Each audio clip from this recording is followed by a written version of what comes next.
Nagarjuna episode 4 हमला। नागोत्सव प्रतियोगिता का आरंभ हो चुका है और सभी कबीले के दल के अगुआ अपनी अपनी टुकड़ियों के साथ निकल पड़े हैं। जंगल के रास्ते होते हुए सभी किसी तरह सप्ततल ज्वालामुखी पर्वत पहुंच जाते हैं और वो सभी उस चीज की तलाश में लग जाते हैं जिसके लिए वो यहाँ आए हुए हैं। पर क्या उस चीज का मिलना इतना सरल है? सप्ततल ज्वालामुखी पर्वत के अंदर पाताल की एक गहरी अंधेरी गुफा प्रतियोगिता में भाग लेने वाले प्रतिभागियों के जोश के बजाय उनकी मौत की चीखों से गूंज रही है। एक दूसरे के परस्पर विरोधी अनंत वंश, वासुकी वंश और तक्षक वंश कबीले के लोग सामान्य प्रतियोगिता के बजाय एक दूसरे के खून के प्यासे होकर ऐसा भीषण युद्ध कर रहे हैं जैसे आज एक दूसरे का सर्वनाश कर देंगे।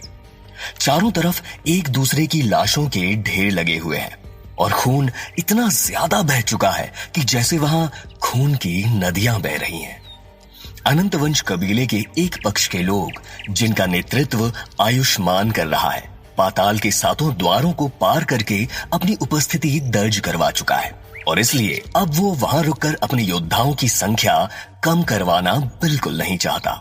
जबकि अनंत वंश कबीले का ही दूसरा पक्ष, जिनका नेतृत्व पहली बार नागोत्सव प्रतियोगिता में भाग लेने वाला 20 वर्ष का साधारण सा लड़का नागार्जुन कर रहा है, जिसे युद्ध कौशल का कोई औपचारिक ज्ञान भी नहीं था, सातों द्वार पार करने के बाद भी वापस जाने के बजाय एक बहुत जरूरी चीज की खोज कर रहा होता है। हालांकि आयुष्मान और नागार्जुन दोनों ही अनंत वंश कबीले से हैं, पर फिर भी वो अनंत वंश कबीला अंतक नगर और अनंत नगर में बटा हुआ है और इसीलिए उस प्रतियोगिता में भी वो एक दूसरे के सहयोगी नहीं बल्कि विरोधियों की तरह हिस्सा ले रहे होते हैं। जो भी प्रतियोगी सभी 7 द्वारों को पार करके हर एक द्वार के सातों रक्षकों को हरा के सबसे ज्यादा स्फटिक मणियां हासिल करेगा, वो ही इस प्रतियोगिता का विजेता कहलाएगा। लेकिन पाताल तक जाने के ये सातों द्वार किसी चक्रव्यूह से कम नहीं है और इस कोशिश में एक पक्ष को कुछ ज्यादा ही नुकसान हो चुका है। उसके अधिकतर योद्धा मारे जा चुके हैं और जो कुछ थोड़े बहुत बचे हैं वो बुरी तरह घायल हैं और अपनी जिंदगी के लिए जूझ रहे हैं। इतना तो तय है कि ये लड़ाई अब और ज्यादा लंबी नहीं चलने वाली है। एक पक्ष के सभी खास योद्धाओं के मरते ही इस मुकाबले की हार और जीत तय हो जानी है। लेकिन सिर्फ इतना ही काफी नहीं है, बल्कि दुश्मनों की सेना के साथ साथ भयंकर इच्छाधारी नाग पाताल की गहराइयों से ऊपर चले आ रहे हैं, जिनका बस एक ही काम है, पाताल मार्ग में द्वार से आगे जाने वाले को समाप्त कर देना।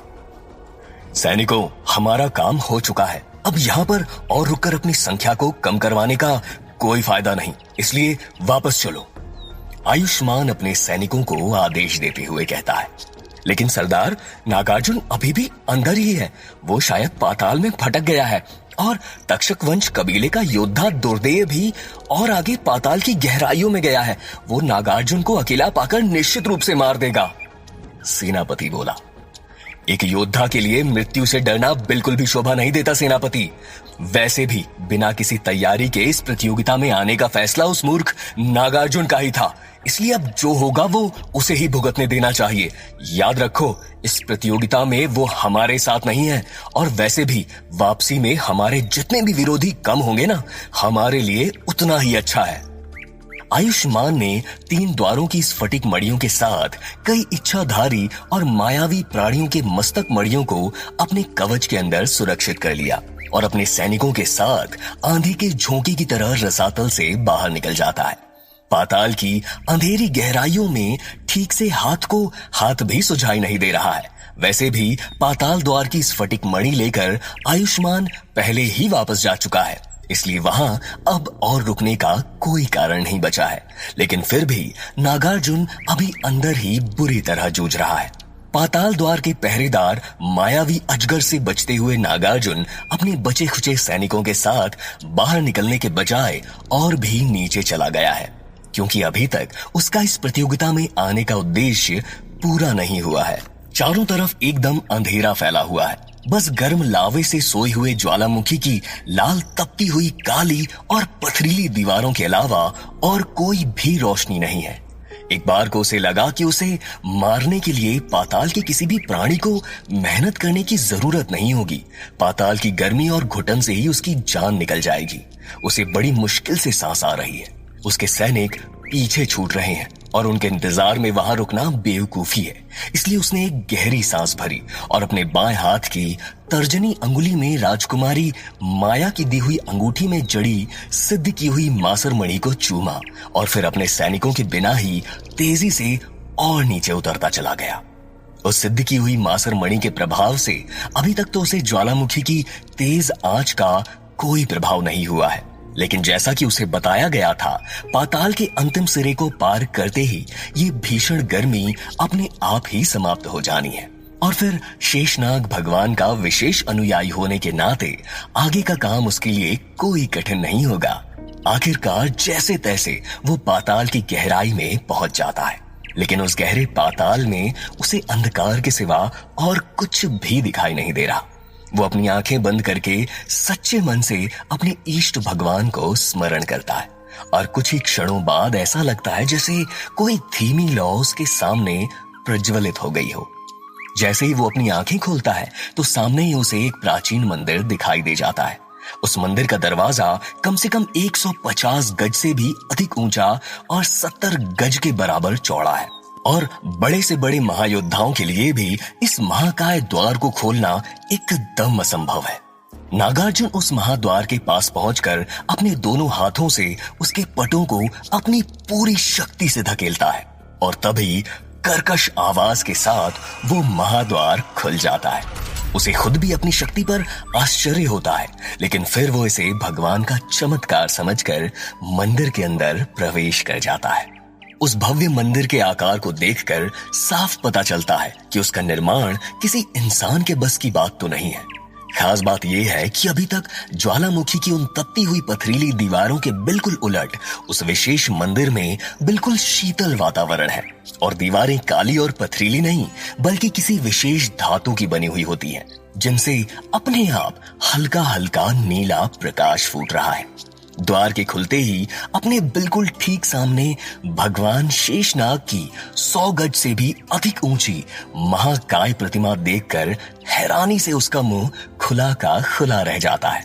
प्रतिमा के फन के बिल्कुल ठीक ऊपर एक बहुत ही बड़ा सा हल्के नीले रंग का गोला रखा हुआ है, जो कि वास्तव में पृथ्वी का ही एक प्रतिरूप है और शेषनाग की बहुत ही बड़ी आकार की कुंडली के बिल्कुल बीचों बीच एक विचित्र प्रकार का नीले रंग का रत्न जगमगा रहा है।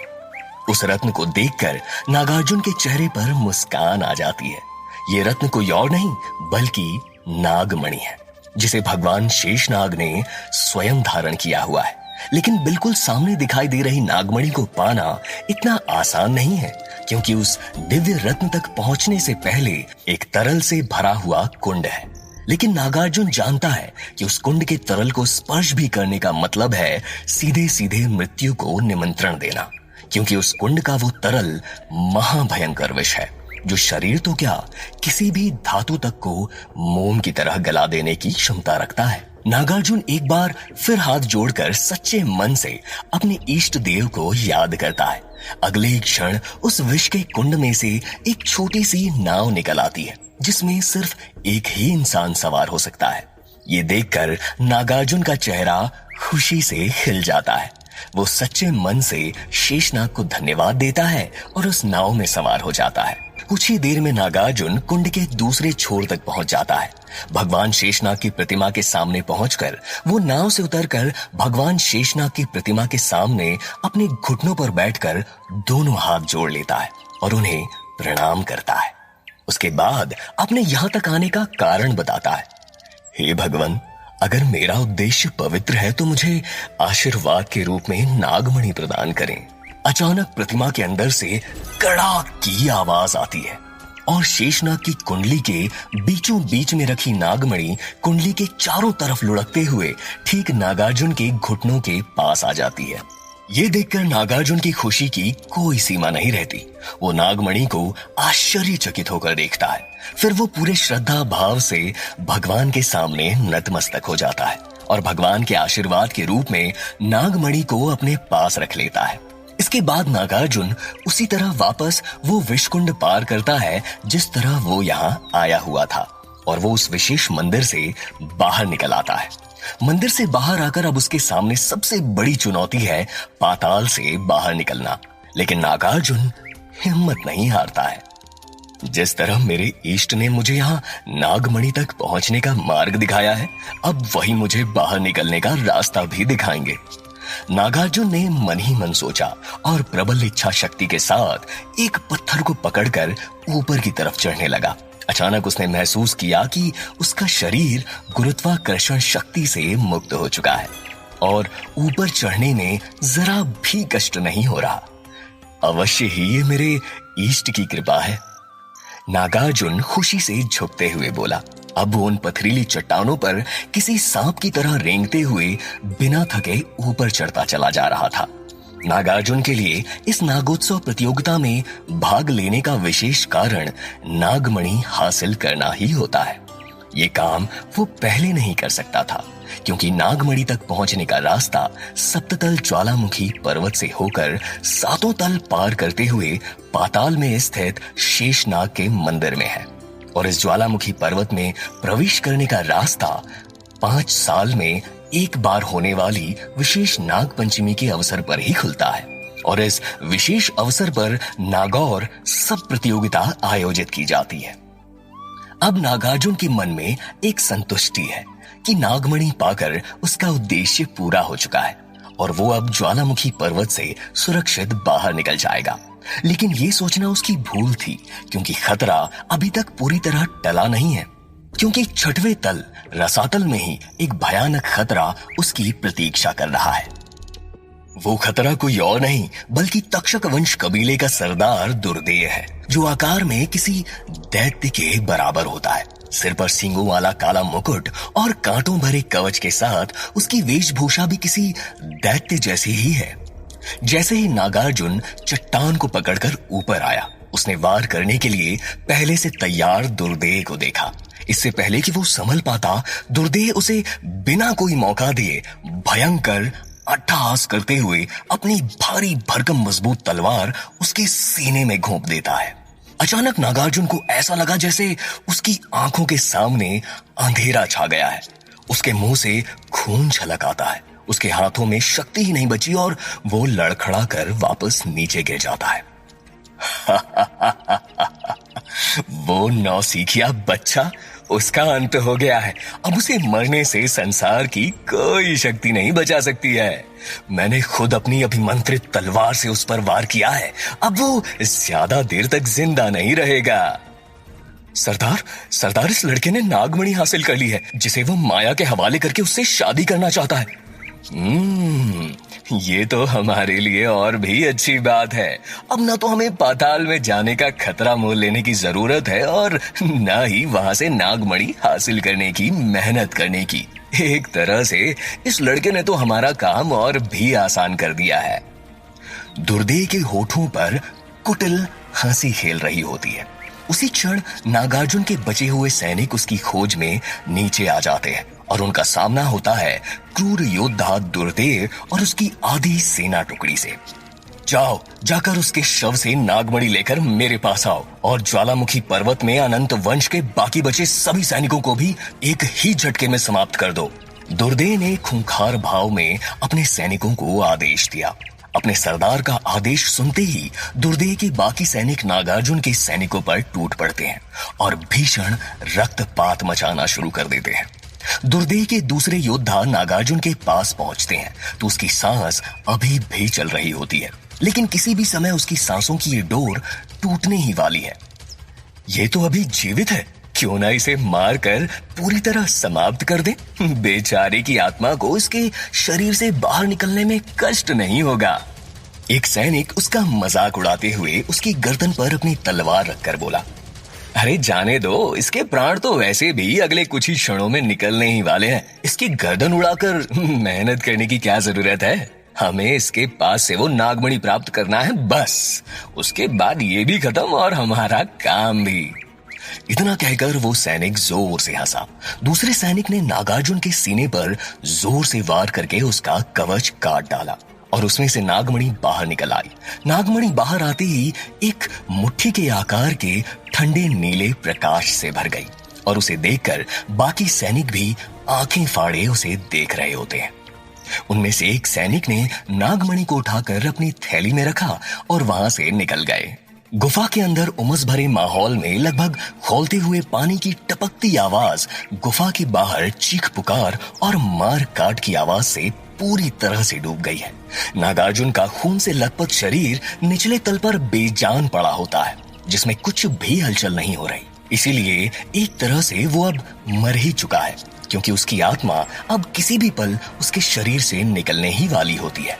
और वो बिल्कुल असहाय पड़ा अपनी आंखों के सामने उन लोगों को नागमणि लेकर जाते हुए देख रहा है। उन्हें रोक पाना तो दूर, वो अपने हाथ पैर तक नहीं हिला सकता।